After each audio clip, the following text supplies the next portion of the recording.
In Form 4 and Form 4L generation printers, the printer's backlight shines through the light processing unit, or LPU, to print.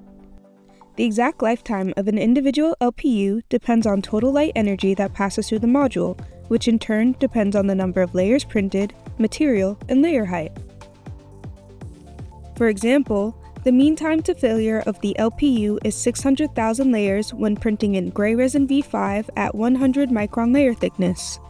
The average model height is 39 millimeters, so this comes out to about 1,600 prints. If you're printing with fast model resin at 100 micron layer thickness, the mean time to failure would be 1.1 million layers.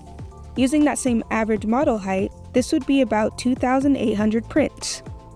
Any contamination on the light processing unit or failed pixels within the backlight unit may cause your printer to not light uniformly, resulting in inconsistent illumination while printing and print defects. Use this guide to inspect your Form 4 or Form 4L backlight unit and look for unilluminated pixels on your light processing unit. If this video helps you solve your printer's issue, please like the video, and thanks for watching.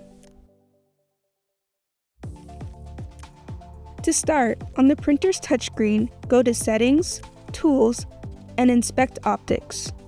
The touchscreen will walk you through the process of removing consumables.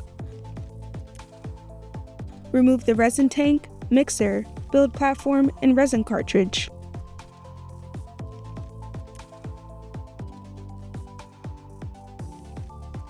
Place a sheet of paper on the LPU to protect your eyes from UV damage. Leave the printer cover open after placing the sheet of paper on the LPU. On Form 4L generation printers, place 2 sheets of paper on the LPU to completely cover it. Begin by toggling on the backlight unit by selecting the Only option.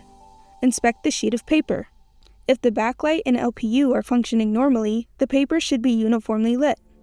If there are larger dark areas on the sheet of paper, this may indicate failed LEDs in the backlight unit. If the sheet of paper does not appear uniformly lit or completely unlit during this test, contact Formlabs support or your authorized service provider for assistance. Toggle on the backlight and LPU button. Again, inspect the sheet of paper. If the backlight and LPU are functioning normally, the paper should be uniformly lit. If there are smaller dark areas or pinpoints of light on the sheet, this may indicate the presence of failed pixels in the LPU. If the sheet of paper does not appear uniformly lit or completely unlit during this test, it may be necessary to replace the LPU. After running both tests, compare the brightness of the sheet. If the sheet appears the same brightness as it was after running the backlight only test, this may indicate that your LPU needs to be replaced. Follow our guide on how to replace the LPU in your Form 4 or Form 4L for further assistance. Did this video help you get printing again? If so, please leave a like on our video and subscribe for more. What video do you want to see next? Leave a comment to tell us more.